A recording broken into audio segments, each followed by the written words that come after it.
Quero que você receba o pastor Jorge com uma salva de palmas a Jesus e vamos receber o servo do Senhor. Obrigado, pastorzão. Muito bom estar com vocês. Amém. Bom dia, meus irmãos. Graça e paz. Que bom poder estar com vocês nesta data tão especial para todos nós, não é? Onde nós celebramos aí mais um ano na presença do Senhor. E eu estava pensando hoje pela manhã, mas já passou um ano, hein, Gu? Eu estive aqui há um ano atrás, parece que foi meses, né, pessoal? Meu Deus! Quero louvar a Deus pela vida de vocês, Igreja do Senhor. É com muito temor, com muito respeito que nós tratamos a Igreja de Jesus. E eu quero dar uma salva de palmas para você, igreja. Vamos fazer isso? Aplaudir Jesus pela vida dessa igreja, a noiva do Cordeiro, santa, imaculada e ataviada, que se encontrará com ele em breve. Quero louvar a Deus pela vida do pastor Jefferson, a Lu, que está muito bonita hoje ali. Por que será, hein? Ela sempre foi elegante, mas hoje ela está mais. Alguma coisa está acontecendo ali. Deus abençoe o Over, meu irmão, um pastor querido também.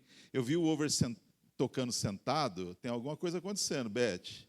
Será que é os anos que estão pesando? É nada. Ele está fazendo charme, vai. Né, André, Adriana, pastores queridos desta igreja, demais pastores, obreiros, como é bom poder estar com vocês e juntos celebrarmos ao longo desses dias, né? Mais um ano desta igreja. E olha, 26 anos, 26, Gu? Perdi a conta, 26, né? Meu Deus do céu, como o tempo passa.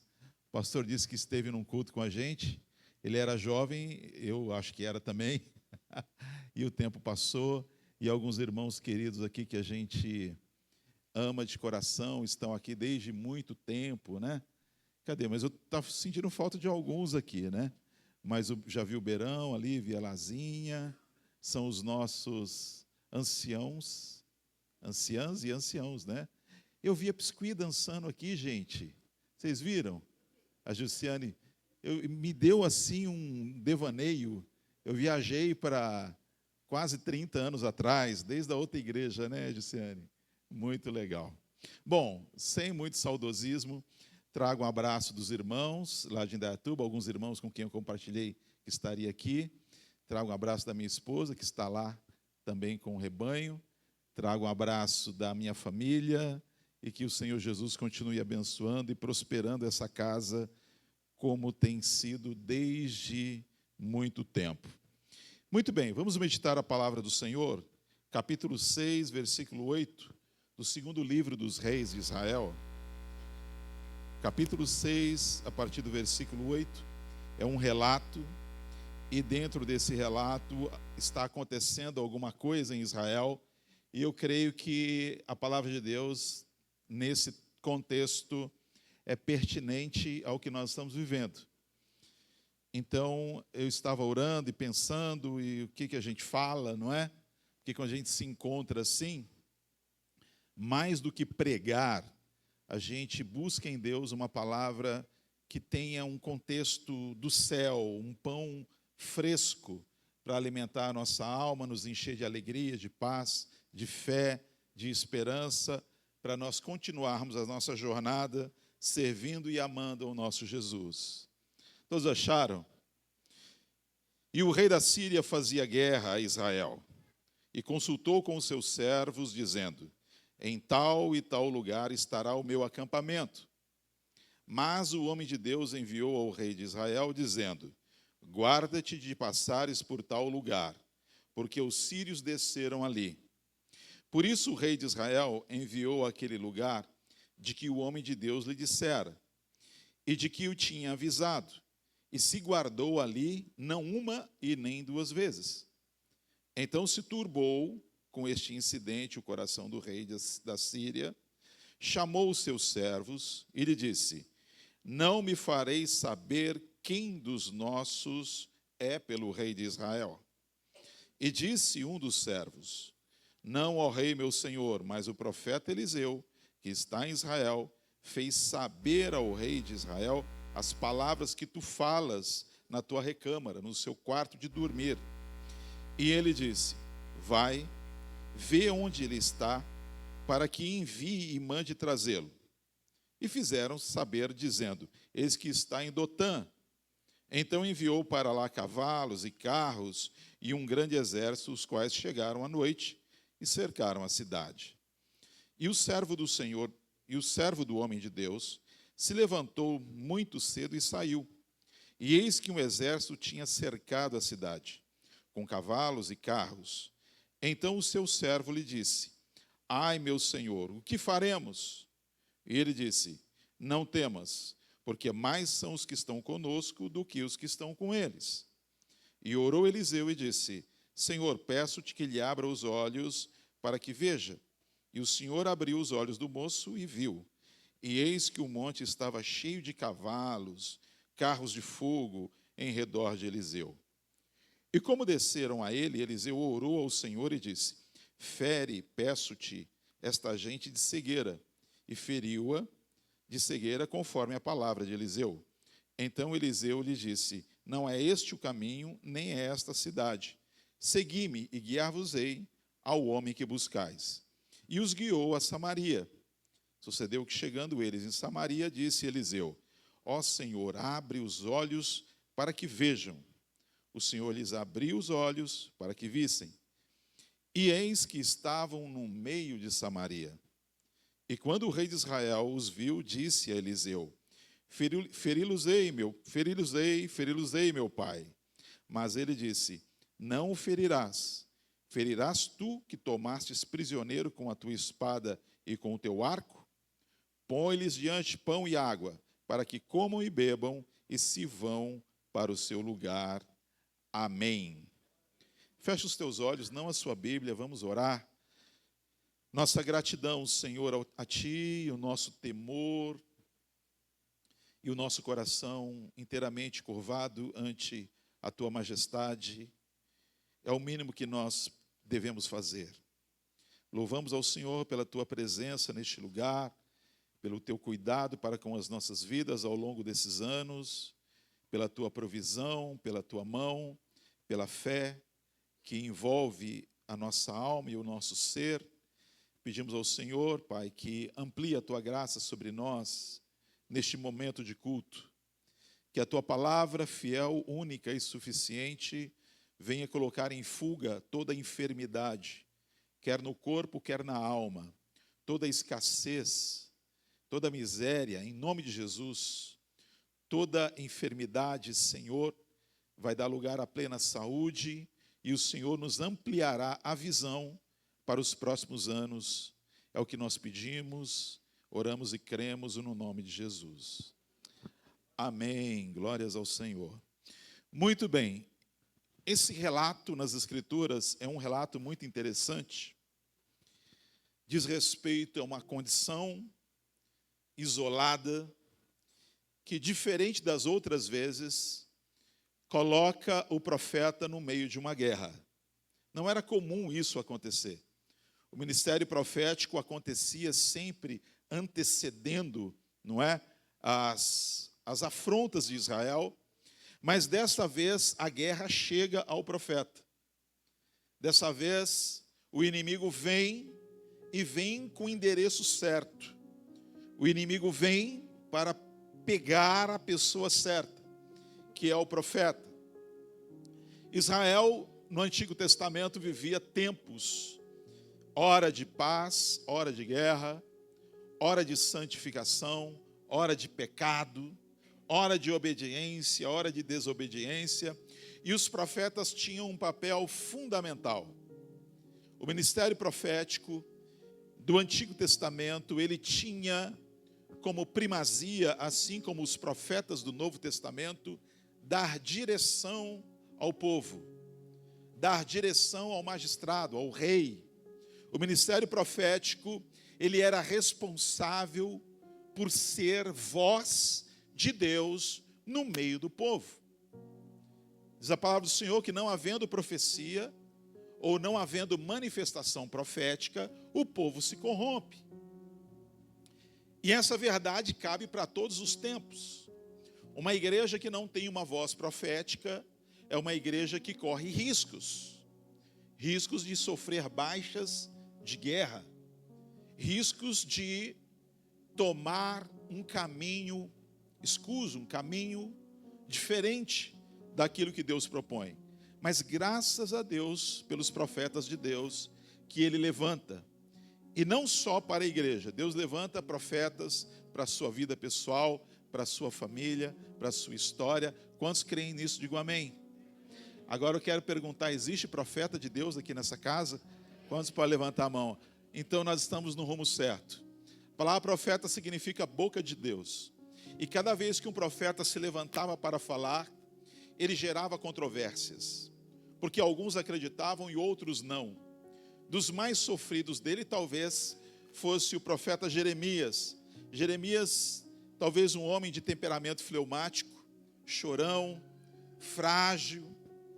E ele mesmo se recusou ao ministério. Disse, não, eu não posso. Eu sou uma criança, eu não sei falar. E Deus então vai convencer, dizer, olha Jeremias, não diga que você é uma criança. Porque tudo que eu disser para você, você vai falar. Aonde eu te mandar, você vai. Às nações eu te dei por profeta. E Jeremias então se levanta na sua fragilidade, no seu ministério, abrindo a boca e falando. E ele viveu essa controvérsia. Muitos recebiam a expressão profética de Jeremias. Mas o maior problema é que os líderes da nação não recebiam essa expressão profética. E isso culminou no cativeiro, e os irmãos conhecem toda a história. Se há um ministério dramático na Bíblia, terrível, doloroso, é o ministério profético. Por que o ministério profético? Porque o profeta ele não tinha o capricho apenas de falar, arrumar a sua malinha e ir embora. Tipo assim, já falei, agora estou indo embora, vou cuidar da família. Não, o ministério profético exigia da vida do profeta. Ele profetizava não só com a sua voz, mas ele profetizava com a sua vida. Nós temos alguns exemplos na Bíblia, né? Como o exemplo de Oséias, que Deus vai falar com ele, olha, vai lá na casa de prostituição, pega uma mulher, se casa com ela. Existe uma discussão teológica entre os irmãos, que ninguém sabe se isso foi figurado ou se de fato aconteceu. Mas o texto diz que ele foi e se casou com Gomer. Tinha até um nome para a mulher, e eu acredito que isso era real. E ele foi, pegou aquela mulher de prostituição, aquela mulher que passou pela mão de tantos homens, se casou com ela, teve filhos, e agora Deus falou, agora você vai colocar o nome dos teus filhos assim. Loruama e os outros dois que eu não me lembro o nome. E o profeta, então, ele não tinha livre-arbítrio. Sabe quando o pastor Over ele era mais jovem, eu começo a cutucar, né? Depois ele pega o microfone aqui. Ele tinha sonhos, ele falou, vou casar com uma loira. Não era, Beth? Ele tinha Aí Deus falou, então tá bom, eu vou preparar uma loira para você, né, Beth? Eu quero ter 2 filhas, eu quero ter netos. E Deus foi abençoando. O profeta do Antigo Testamento não tinha essas escolhas.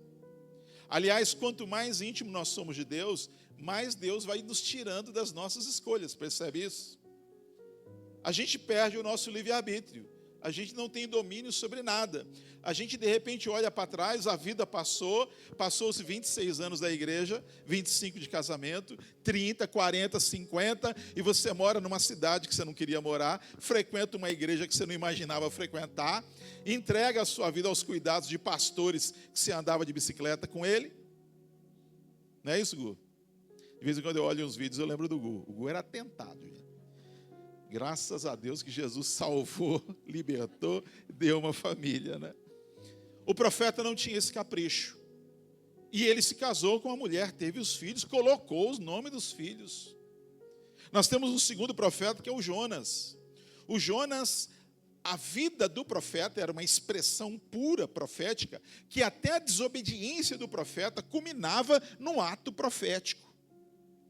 Lá no Novo Testamento, Jesus falou assim como Jonas teve 3 dias e 3 noites no ventre do peixe, importa que o Filho do Homem esteja no seio da terra. Lembra disso?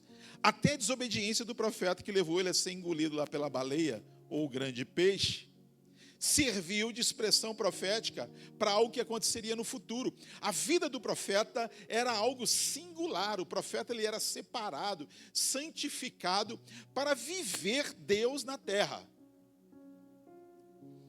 E voltando para o texto, Esse menino Eliseu foi chamado pelo profeta Elias.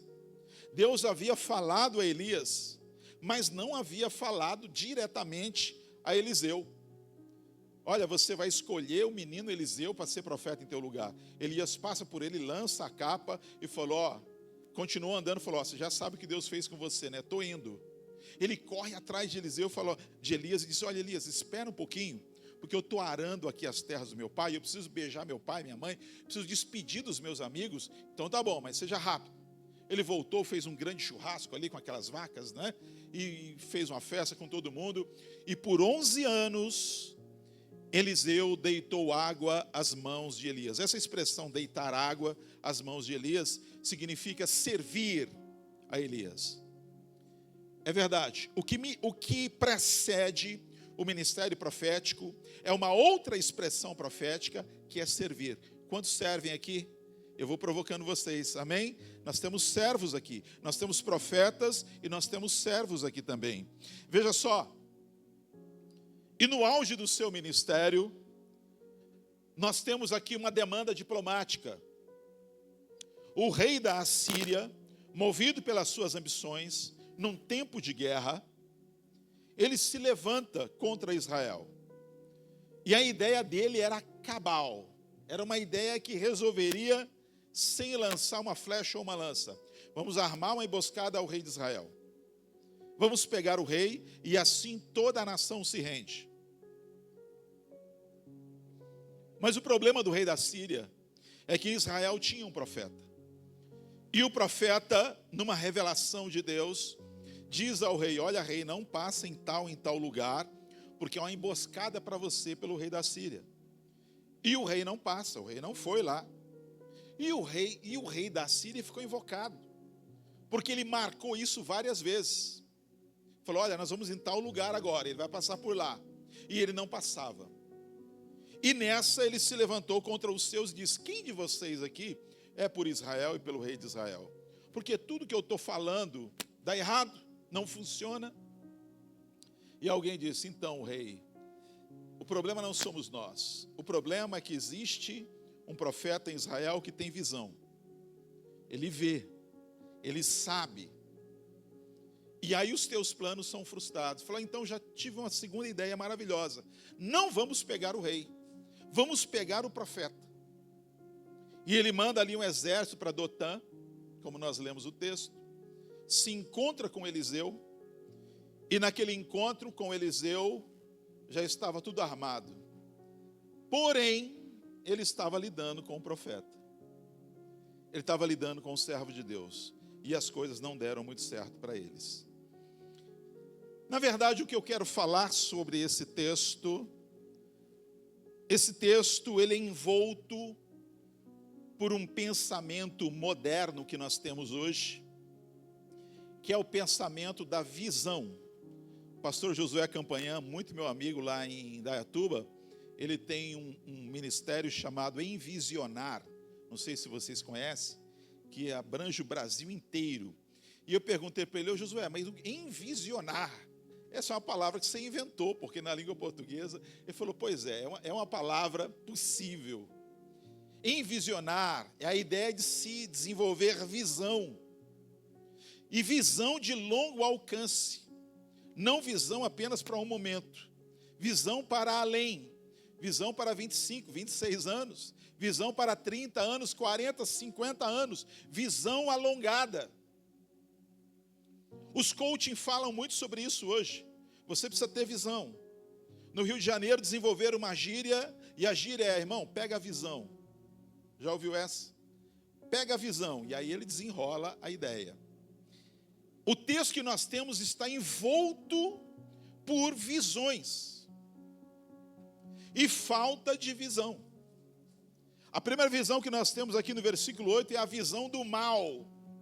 É o rei da Assíria dizendo, olha, eu tive uma ideia, pessoal, eu tive uma visão. Nós vamos agora pegar Israel de uma forma tranquila, rápida, sem muita bagunça. Vamos armar uma cilada para o rei de Israel. Essa foi a visão. Existe visão para o bem e visão para o mal. Existe visão egoísta, visão altruísta. E ele arma aquela ideia. Só que Deus também dá visão ao seu povo, dá visão ao profeta, antevendo a visão do mal. Eu gosto muito de andar com os irmãos mais maduros, como o Beirão. O Beirão não envelhece, né, gente? É essa pessoa o tempo todo.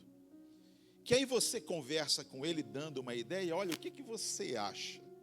Eu, assim, na minha maturidade, quando mais jovem, eu era mais ousado, eu ia para frente, eu atirava e perguntava depois. Agora a gente vai ficando mais maduro, a gente vai perguntando, o que você acha da gente fazer isso na igreja? Da gente convidar essa pessoa, fazer esse treinamento. E os mais velhos vão dando visão. Olha, pastor, é muito interessante. Mas não esquece puxa, não tinha pensado nisso. Faça isso, mas pensa nisso. Invista nisso também. Isso vai ampliando a visão. Uma vez que você cerca e aprisiona aqueles que têm visão, você cerceia, você anula o crescimento, o desenvolvimento, até a presença de Deus dentro do ambiente. Então vamos pegar o profeta Eliseu. Eu mudei a visão agora, disse o mal. Não pegaremos o rei, pegaremos o profeta. Visão inteligentíssima. A primeira foi inteligente, pega o rei. Mas a segunda visão foi melhor ainda, pega o profeta. O que nós vivemos nesses dias é a batalha e a guerra da visão. Concorda comigo? O que nós vemos na nossa alma, nos nossos sentidos, que é dissolvido, né, pela internet, vai forjando em nós também uma visão ou a ausência dela. E uma vez que você turva a visão de qualquer pessoa, você fica à deriva, você fica entregue ao inimigo, exatamente como aconteceu aqui. Então o nosso Deus é um Deus de visão, e nesta manhã Deus quer te dar visão. Quantos podem dizer amém? Sentei com um jovem casal dias atrás e disse, pastor, eu vou me separar da minha esposa, eu não aguento mais. Eu disse, sério? O que te leva a pensar isso? E ele discorreu sobre tudo o que acontecia, tal, e eu disse para ele, puxa vida, faz sentido. Eu não queria estar na tua pele, realmente você está sofrendo muito. Mas deixa eu te dizer algo. Aí aparecem as cãs, né? Se as cãs não aparecem aqui, aparece do lado, aqui aparece na barba, né, André? Cabelo branco, barba branca. E se você fizer isso, se você fizer aquilo, você já parou para pensar? Você ama a sua esposa? Ah, eu amo. Você ama a sua filha? Amo. E se você fizer isso aqui, pode dar certo. Ele disse, tá bom. E ele foi embora, em pouca conversa, e ele começou a aplicar a visão que eu havia dado. Passou-se uma semana, ele mandou uma mensagem, pastor, muito obrigado, resolveu o meu problema. Eu falei, ufa, ai Jesus, graças a Deus, é -1 para a estatística. Andar com quem tem visão, procurar quem tem visão.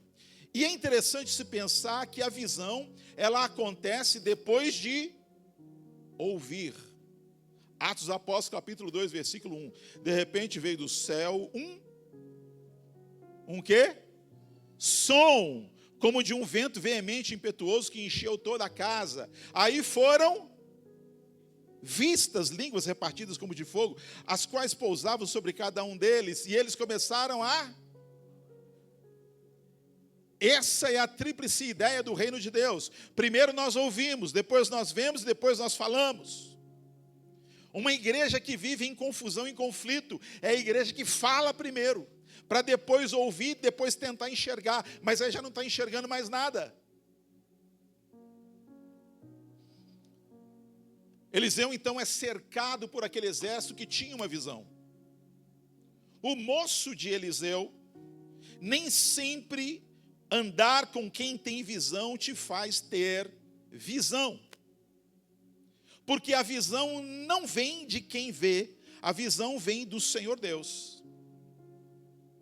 Assim como Eliseu foi moço de Elias, serviu a Elias, Geazi também serviu a Eliseu.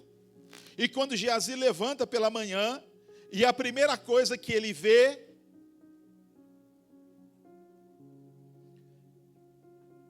ou que ele não vê, ou que ele não deveria ter considerado como visão, e sim aquele que ele não viu.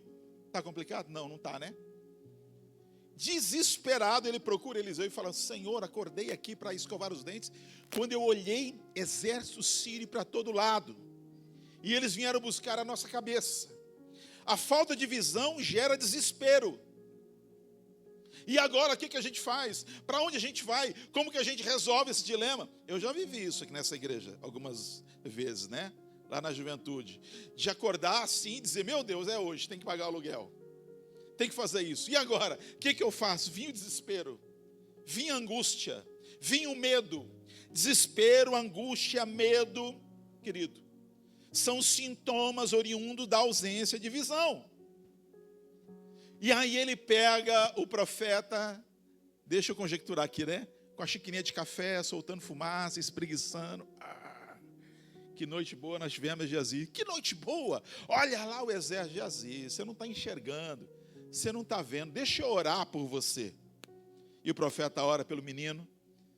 E os olhos do menino se abrem, aí ele se tranquiliza, não é? Uau, Senhor, eu vejo carros e cavalos de fogo em torno da gente aqui, uau, que coisa maravilhosa. Como é bom saber que Deus está com a gente. Volta a alegria, volta a confiança, volta a paz quando se vê.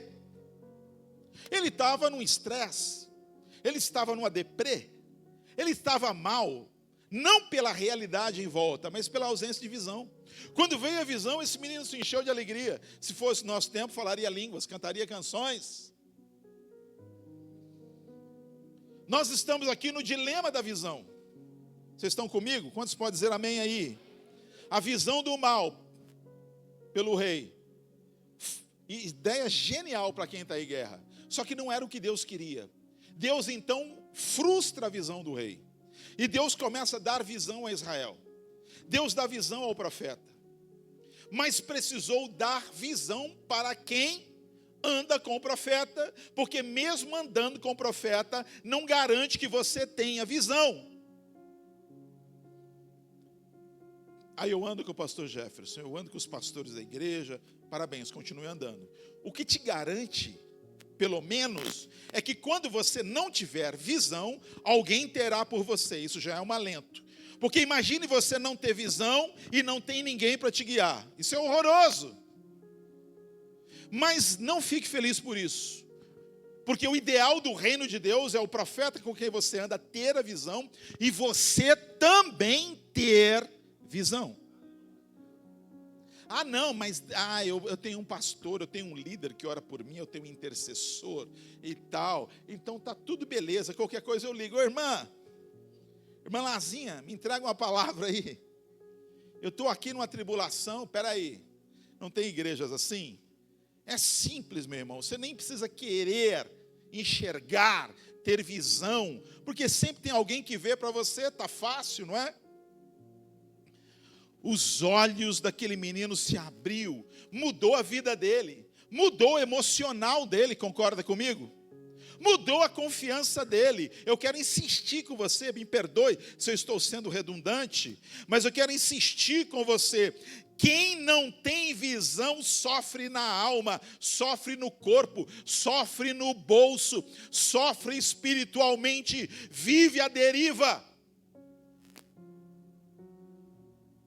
Quem busca visão de Deus, mesmo que você não tenha no momento, mas você está atracado com quem tem, até que a visão lhe venha, a tua vida está garantida em Deus.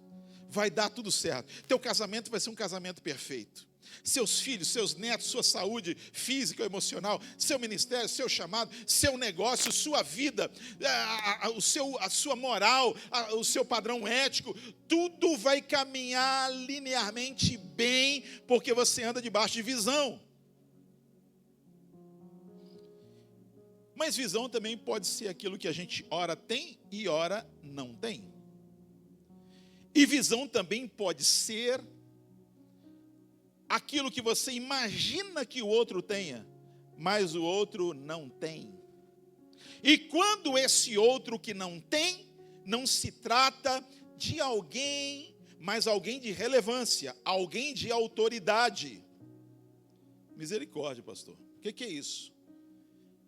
É possível que alguém que esteja em eminência, em autoridade, em governo, não tenha visão? É possível.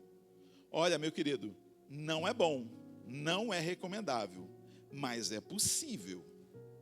O que acontece quando alguém que caminha com autoridade, que influencia, que lidera, não tem visão? Vamos abrir um parênteses e fechar aqui? Dá uma olhadinha no governo brasileiro. Gente, nós vivemos o pior período da história da nossa nação, no seu sentido econômico, moral, ético. Concorda comigo? Porque um grupo de pessoas decidiu não ter visão, ou visão para o mal. E há uma influência, nós sentimos o impacto disso. Concorda comigo? Nós sentimos o impacto da ausência de visão de quem mais deveria tê-la. Pastor, mas por que você está saindo do contexto? Eu não estou saindo do contexto.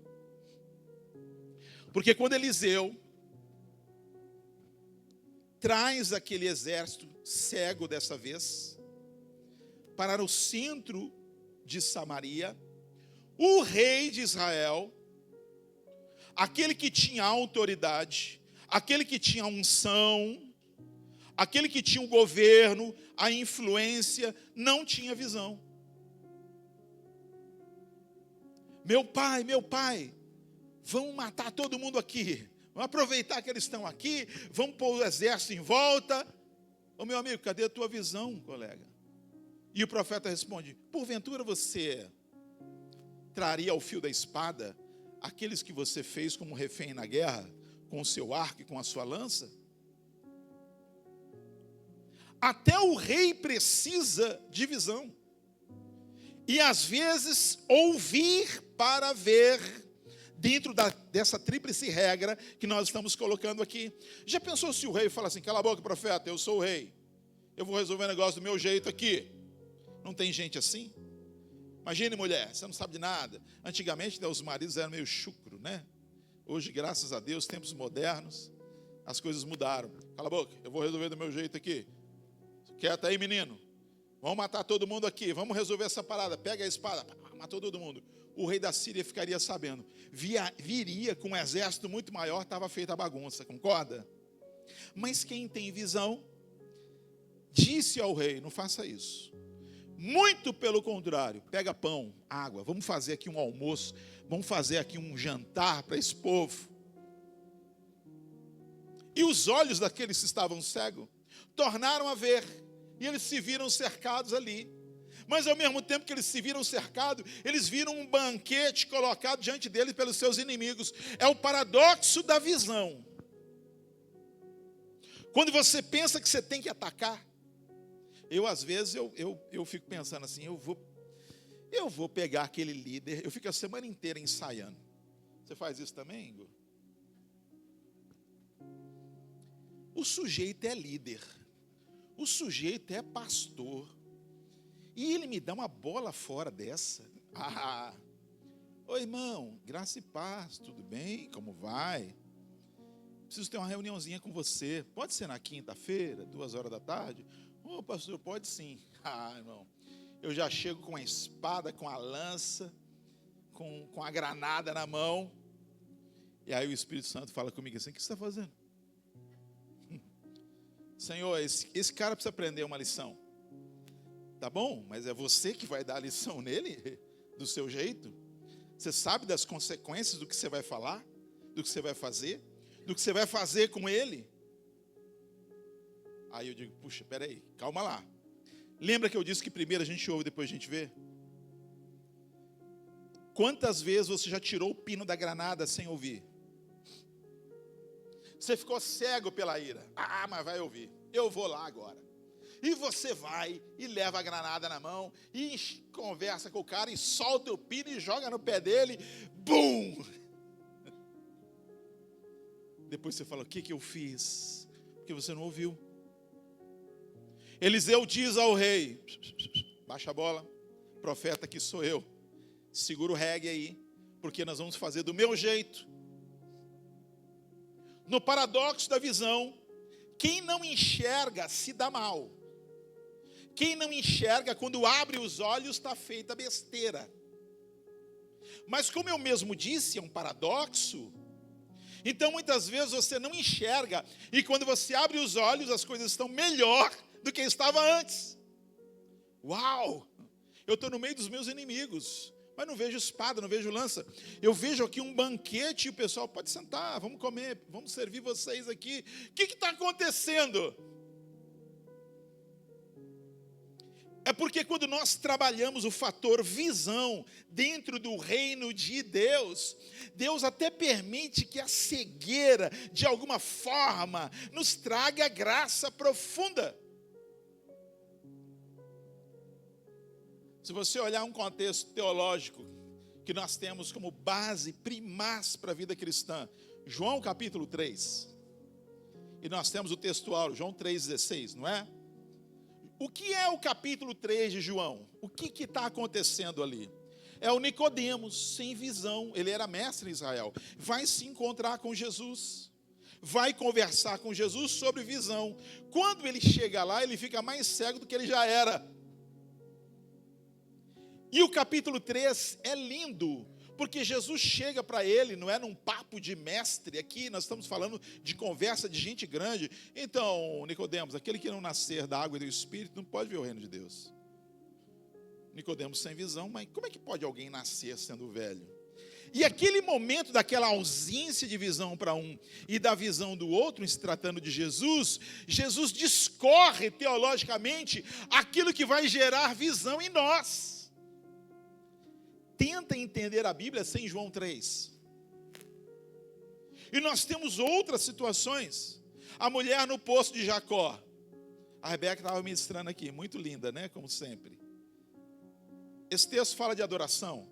Olha, os nossos pais dizem que a gente tem que adorar aqui, vocês falam que tem que adorar lá. Como que é? Aí Jesus discorre a teologia com base na ausência de visão daquela mulher, nos trazendo visão. Que coisa maravilhosa. Aqueles que estavam cegos passaram a ver. A visão que eles têm agora em Deus não é uma visão opressiva, não é uma visão de vingança, não é a visão do pastor Jorge carregando a granada para soltar o seu pino e destruir tudo. É a visão de amor, de misericórdia, de cuidado, de ajustes.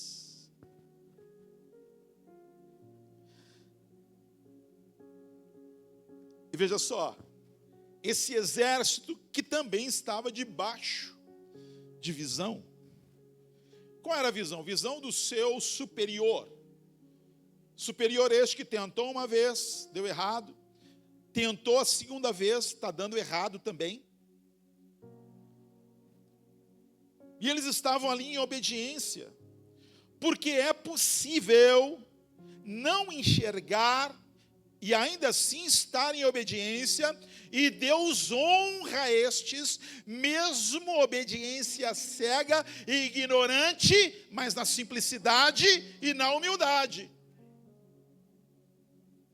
Logo assim a gente percebe que visão não tem a ver com mensurar, enxergar, calcular, planejar. Visão é muito mais do que isso. Visão é mesmo os olhos fechados, é a cegueira, mas a disposição do coração em fazer a coisa certa. Aqueles soldados não tinham culpa da visão do mal do seu rei, mas eles estavam ali executando, correram riscos, claro que correram riscos.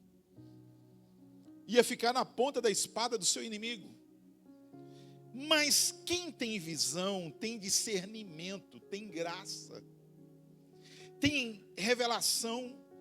Eu estou usando uma palavra agora entre os irmãos, né, e os que caminham comigo, que a gente precisa buscar ter uma cosmovisão do todo. Não que a gente tenha, precisamos buscar, numa tomada de decisão, o que isso vai repercutir daqui 1 ano, 2 anos. Qual é a repercussão disso dentro do contexto do seu ministério? Essa semana eu vivi algo muito interessante. Um dos líderes da igreja falou: pastor, eu tive uma ideia genial. Tem uma pessoa assim, tal, e nós vamos honrar essa pessoa, porque essa pessoa está transitando do nosso ministério para outro ministério, e isso vai ser lindo, vai ser maravilhoso, vai ser gracioso. Eu disse: joia, puxa, muito boa a iniciativa. Mas eu quero te fazer uma pergunta. E quando outros, o ministério dele é grande, acho que tem quase 30 pessoas no ministério dele. E quando esses outros demais também transitarem, você vai fazer a mesma coisa para os outros? Pensa que o que você está fazendo precisa virar regra. Porque senão esse vai sair, vai ser aplaudido, vai fazer um bolo, sei lá o que para ele. Aí o outro que sair não vai receber nada. Vai virar regra para o ministério? Pastor, a gente pode pensar em fazer uma regra, beleza. Agora, entenda também que outros de outros ministérios também nós estamos fazendo a dança das cadeiras lá, com alguns líderes, né? Aquele do outro ministério também vai sair. Será que aquele ministério está pensando a mesma coisa que você está pensando? Mas aí é problema do outro ministério. Não, não é, querido. Nós somos uma igreja, nós somos um corpo.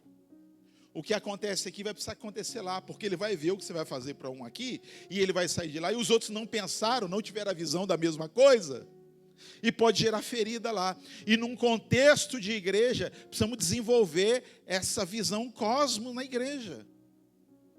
Aí ele parou, pensou, falou, vamos marcar uma reunião, vamos conversar melhor sobre isso. Eu disse, pois vamos conversar melhor sobre isso. Cosmovisão, visão ampla. Visão que te permite enxergar o inimigo. Visão que te permite conhecer os planos do inimigo contra você. Visão também que tem pontuada alcançar aqueles que não têm visão. A visão que traz luz àquele que não enxerga, mas mesmo sem enxergar, caminha em obediência, e uma vez fazendo isso, ele precisa viver graça pela visão da obediência, ainda que a ausência de visão, de estratégia. E é interessante esse texto, porque no versículo 23, 24, olha como termina. Está olhando a tua Bíblia aí? Olha a tua Bíblia, ou se estiver atrás de mim. E sucedeu que depois, diga assim comigo, depois. Irmão, o problema não é agora, o problema é depois. Cuidado. Precisamos tomar muito cuidado com o depois. Cuidado como você trata as pessoas, porque depois. E esse depois pode ser daqui 1 ano, 2 anos, 26 anos. Eu me lembro que no aniversário do ano passado, aconteceu algo inusitado aqui na igreja. Veio uma irmã visitar, muito querida, ela era minha vizinha na Popular Nova. Aí ela veio visitar aqui com uma outra irmã, uma amiga dela, não me lembro o nome dela agora. E ela, pastor, você não lembra de mim? Eu disse, eu lembro sim, eu estou lembrando de você. Então, né, a gente veio aqui para te ouvir falar. Falei, irmã, me sinto muito honrado, que legal. Você lembra de um fato que me envolveu? Eu falei, desculpa, não lembro. Teve um dia de chuva, que eu estava caminhando, passou 25 anos, 20, sei lá, vamos falar de tempo não. E estava uma chuva, e você estava com a perua Kombi da igreja, amarela, sabia até a cor da Kombi. Engoli seco, né? Falei, cara, Kombi amarela. Ou foi eu, ou foi o Over, ou o Beirão. E eu falei, eu vou transmitir, que coisa eu passo a bola para o Over, ou para o Beirão que mais dirigia a Kombi, né? Você passou por mim numa poça d'água com aquela Kombi? Aí eu olhei para ela e falei, irmã, você tem certeza que era eu? Porque o Beirão, o Fabinho, o Over, você tem certeza? Eu tenho certeza, era você, porque era caminho da nossa casa, e foi você que passou por mim? Eu disse, uau. Falei, irmã, você me perdoa? Eu não lembro disso. Para você ter uma ideia, porque é o seguinte, mas esse negócio de não enxergar, às vezes, você está dando espadada, aí você fere em um, mas quem é ferido sabe do detalhe, sabe de tudo. Você até olhou pelo espelho para me ver banhada daquela água suja. Foi o requinte da crueldade. Ela falou aqui. Eu disse, irmã, você me perdoa de todo o coração. Olha, eu não me lembro disso, mas eu lembro. Me perdoa, eu não fiz por mal, por favor. Aí ela deu risada, depois virou brincadeira, né? Ainda bem, ela levou a sério até um ponto. Isso foi o ano passado. me perdoa. Exatamente por causa do que eu estou te dizendo. Tem ações que nós fazemos por falta de visão, mesmo na boa vontade, mesmo sem querer, pisando numa poça d'água, que vai gerar consequências para 2 décadas depois. Como que eu resolvo isso? Porque o problema não está agora, voltemos ao versículo 24. O problema está no depois. O que acontece depois da visão ajustada? A visão foi ajustada, tudo foi resolvido, concorda? Dentro do contexto. O que acontece depois? Depois disto, Ben-Hadad, o cara da visão lá, o cara do mal, rei da Síria, ajuntou todo o seu exército, subiu e cercou. Irmão, não é isso que eu queria ler, não. 23 ainda, volta lá. Apresentando-lhes um grande banquete, comeram, beberam e despediu e foram para o seu senhor. E não entraram mais as tropas da Síria nas terras de Israel. Esse não entraram mais tropas da Síria nas terras de Israel, enquanto o profeta foi vivo. O próximo relato bíblico que você vai ver aqui, o que acontece? Eliseu está morto, foi enterrado numa cova rasa, na guerra entre Síria e Israel, porque quem tinha visão morreu, perderam a visão. Um dos soldados foram mortos, caiu sobre os ossos de Eliseu, e ele ressuscitou tocando os ossos do cara que tinha a visão. Já pensou se isso acontecesse no nosso tempo? Morreu um pastor famoso, que não seja nenhum de nós. Vamos mexer com isso não. Alguém foi enterrado enganado lá na cova dele. O cara ressuscitou. Primeira coisa que eu faço, irmão, vou assaltar o cemitério. Pego os ossos desse cara. Nós vamos agora cortar em lasquinhas, colocar no... Olha, irmão, ossos do Eliseu, aqui, ó. Oferta de R$1.000, você leva os ossos, põe na sua geladeira, põe no seu, sei lá na onde, não é assim? Porque quem tem visão, lembra do depois que eu falei? Mesmo depois de morto, impacta pela visão que teve. Eu amo isso, eu gosto disso. Por que hoje nós falamos tanto dos heróis do passado? Por que hoje nós falamos tanto de Spurgeon, de John Wesley, de Finney e de tantos outros? Porque esses homens tiveram visão, esses homens edificaram, construíram, e eles partiram, e nós nos inspiramos dele, porque nós queremos ter visões como eles.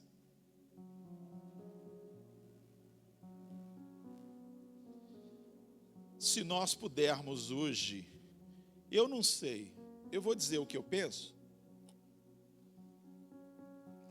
Quem for pegar a palavra depois de mim, pode vir aqui, por favor, que aí você me apressa. É a Rebeca? Alguém do louvor? Pastor? Adriana, vem aqui, fica do meu lado, Adriana. Por favor. Se alguém puder dizer assim, pastor, hoje nessa miscelânea evangélica que nós vivemos, o que está faltando na igreja, no povo de Deus? O que está faltando? Numa reunião de pastores lá em Bauru, eu disse assim, está faltando, pessoal, maturidade para o povo de Deus. Eu disse isso. Mas você não pode ter maturidade sem visão. Aí eu melhorei, eu falei, está faltando visão. Concorda comigo? Você vê coisas acontecendo assim, das mais esdrúxulas, em cima de púlpitos. E você fica estarrecido. Meu Deus, como é isso? E arrebanhando multidões. O que está acontecendo com a gente? O que está acontecendo com o povo de Deus? O que está faltando? Falta visão, só isso. Beleza, uma vez que falta visão, e eu, como já fiz isso várias vezes, tirar o pino da granada em várias situações, o que eu tenho que fazer? Até passei na poça d'água lá e molhei a irmãzinha. O que eu tenho que fazer? Catar os cacos, irmão. Se arrepender. Esposa, me perdoa, eu não deveria ter feito, não deveria ter falado. Puxa vida, onde eu estava com a cabeça? Um líder para os seus liderados, me perdoa. Meu Deus, pessoal, eu venho há anos fazendo isso, pensando assim, eu não sabia que está trazendo mais dano. A visão, ela começa através da metanoia, do arrependimento. O seu líder, dá um abraço nele, um beijo nele, me perdoa, eu amo a sua vida. Eu não sei onde que eu estava com a cabeça. Porque às vezes nós lidamos com pessoas que não têm visão e que de alguma maneira nós estamos no meio disso e isso nos afeta. E você não tem como dizer para ele que ele está cego. Aliás, é ofensivo. Nós trabalhamos no discipulado. Discipulado, você fica rodeando a pessoa, né? A pessoa tem um problema, ela já exteriorizou no discipulado, mas você não pode ser direto, porque ela tem que descobrir aquilo por ela mesma. Aí o que você fala? Ô William, você está cego, você não está enxergando. Às vezes o meu nível de intimidade não permite isso. Então eu chego por volta. William, aquilo ali que aconteceu, o que você achou daquilo? O que você pensou? Você faria diferente hoje? Você tenta desenvolver nele a visão a partir de dentro dele. Hoje nós precisamos trabalhar com visão, irmão. E a visão não é algo que você gera em si mesmo, nem outros geram em você. A visão vem de Deus, muitas vezes através do seu empenho e através do profeta, através de outro, que ora a Deus para que a tua visão venha. Mas e quando ela não vem? Entra anos, sai anos, e esse casamento é sofrido, é dramático, e essa família está sofrendo, essa igreja está sofrendo, esse ministério não está andando, esse líder não está desenvolvendo. Nesse momento é hora de clamar ao Senhor da visão. Deus, nos mostra. Ficamos em pé. Eu acho que eu estourei meu horário. Estou no horário, né, Gu? Estou no horário. Vamos orar juntos. E vamos orar aquilo que é pertinente à palavra que nós falamos aqui. Vamos orar. Enquanto eu estou falando, você está pensando. Você que tem um negócio, tem um comércio, uma empresa, fala, caramba, eu preciso ter visão. Eu preguei essa palavra 3 anos atrás, Gu, lá na nossa igreja. E nós temos um irmão lá, o Ronaldo. Ele é uma pessoa que trabalha numa multinacional e ele é responsável por uma equipe muito grande. E ele sentou no culto e ele estava pensando, amanhã eu vou ter que demitir 5.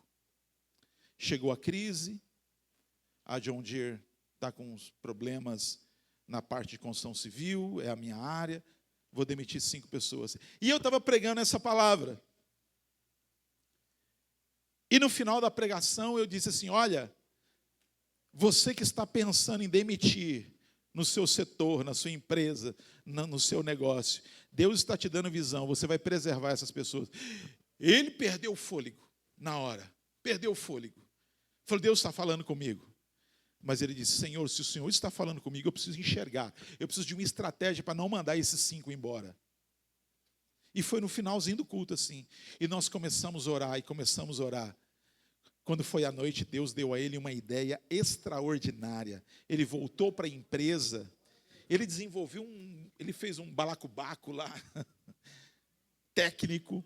Manteve os 5, respondeu para o seu chefe, você não vai demitir? Não, não vou não, porque eu tive uma ideia genial. Nós vamos vender, agregar mais esse produto nas máquinas e não sei o quê, não sei o quê. Na segunda-feira ele me liga, todo empolgado. Sabe, há uma alegria no coração de quem vê. Lembra do cego? Quando começou a ver, uau, estou enxergando. Jesus pergunta para o outro, o que você está vendo? Estou vendo os homens andando como árvores. Peraí, vamos arrumar isso aí. Essa visão está turva. Jesus põe a mão de novo. Uau, estou enxergando. Há uma grande alegria em quem começa a enxergar. Mas a maior alegria ainda é em quem precisa que você enxergue. Oh, Senhor, que maravilha. O Ronaldo me ligou e disse, pastor, olha isso. Cheguei no culto assim. Você falou aquilo, outro. Cheguei aqui, fiz a reunião. Está tudo resolvido, está todo mundo feliz. Vai dar muito certo. Eu disse, aleluia. Cumpri meu trabalho profético. Eu quero dizer para você a mesma coisa. Você que tem um campo de influência, tem funcionários lá, gente que você lidera, você mãe que tem seus filhos, seu marido, você pai, não importa o que você faça, nesta manhã Deus lhe abre a visão. Quantos podem dizer amém? E essa visão é plena. Não é só visão de ver anjo não, irmãos. Eles estão aqui, pode ficar tranquilo. Não é? Tem gente que só vê demônio para lá, demônio para cá, vê anjo, vê o céu aberto, vê luz. Veja o céu, veja a luz, veja Jesus, veja tudo. Mas eu quero incluir no seu cotidiano, na sua mortalidade. Você é um ser mortal. Começa a ver dinheiro no teu bolso. Começa a ver realizações. Começa a ver famílias abençoadas através de você. Comece a ver líderes sorrindo para você, sendo honrado por você. Atenção, igreja, nós temos muitos líderes aqui, né, Gu? Tenha a visão de honrar os seus líderes. Abençoe a vida deles. Fala, vem cá, líder, vem aqui, pastor, vem aqui, minha líder, eu vou orar com você. Deus me pôs ao coração. Olha, eu trouxe um presente para você, eu trouxe um bombom. Olha, vem almoçar comigo, vamos conversar. Olha, eu quero te dar um abraço. Como é que você acha que o profeta vai ficar? Uau, sério? Para mim? Obrigado. A visão, ela descortina, querido, o princípio da honra, do amor, da gratidão. Faz a vida ficar leve, eu digo, nos seus pormenores. Eu não estou falando aqui até do extraordinário, da cura de um câncer, disso, daquilo outro. Claro, Deus faz tudo isso e a gente quer que Ele faça. Mas a gente começa nas mínimas coisas. A gente começa no abraço. A gente começa olhando nos olhos. A gente começa se arrependendo de ter pisado na água e molhado o irmão. A gente começa dizendo ao líder de coração, conta comigo, pode contar comigo. Eu não sei muito, não sei fazer muito, mas eu sou ombro aqui com você, eu estou com você. Gente, o profeta fica maravilhado. Se o Geazi ficou lá celebrando porque estava enxergando, imagine o Eliseu por ver Geazi enxergando através dele. Aonde há ausência de visão, a tristeza, a depressão, a dor, a mágoa, a angústia. Percebe? Começa a ver. Aquele meu irmãozinho está muito triste comigo, já faz dias. Eu vou nele. Eu vou conversar com ele. O que aconteceu, irmão? Aí ele fala, você não lembra, né? Há 20 anos atrás, há 3 anos atrás, há 2 meses atrás, você me disse aquilo. A penúltima reunião que eu tive de líder, uma pessoa triste, uma líder maravilhosa que a gente tem. Adriana, você vai ficar de pé, você tá? Maravilhosa, pessoa maravilhosa. Esse pastor, eu fiquei tão triste porque naquela outra reunião que nós fizemos, você disse aquilo. Eu disse aquilo? Agora até eu estou bravo comigo mesmo. Eu disse. Então eu me arrependo por ter dito aquilo. Não deveria. Me perdoa, por favor. Me coloque de volta na tua vida no lugar que eu estava. Isso não é feitio meu, eu não faço isso. Se eu disse fora de contexto. Eu disse dentro de uma... Porque às vezes não tem a ver se você disse ou não. Tem a ver com o sentimento do outro. Eu não vou ficar brigando com você. Você está dizendo que eu disse. Você está triste por isso. Eu, na minha vaidade, eu posso dizer, não disse. Eu não falei, você entendeu errado. Eu sou a autoridade neste lugar. Não tem a ver só com o que foi feito. Tem a ver com um sentimento que está instaurado ali. Eu disse, eu acredito em você. Se você está dizendo que eu disse, eu disse. Me perdoa, por favor, me volta, me torna no lugar aonde você, em honra, me colocou na tua vida. Feche os teus olhos, chega de falar. Pai, como é bom estar na tua casa, como é bom te ouvir, como é bom te entender, como é bom poder sentir o teu coração. E nós queremos entrar nesse tríplice propósito para o 27º ano desta igreja. Nós queremos ouvir. Nós queremos ouvir mais. Nós precisamos ouvir. Não faz sentido estar reunido neste lugar, nos relacionar como igreja, sem conseguir ouvir. Eu vou sentar no 27º ano dessa igreja para ouvir os meus irmãos. Eu vou sentar para ouvir os meus líderes. Porque quando eu ouvi-lo, eu sei que vai me vir a visão. E quando vier a visão, eu vou falar. E quando eu falar, vai acontecer. E quando acontecer, todos sentirão. É os 5 sentidos em operação. Nós temos aqui irmãos, Senhor, que são líderes nesta casa, que são líderes no trabalho. Abra-nos a visão em todas as frentes da nossa vida. abra-nos, nos faz ver, nos faz ter uma cosmovisão do todo, uma visão sensível sobre tudo. Abençoa esta igreja, abençoa este povo, em nome de Jesus. Eu quero terminar você dando uma salva de palmas para Jesus. Deus abençoe, obrigado!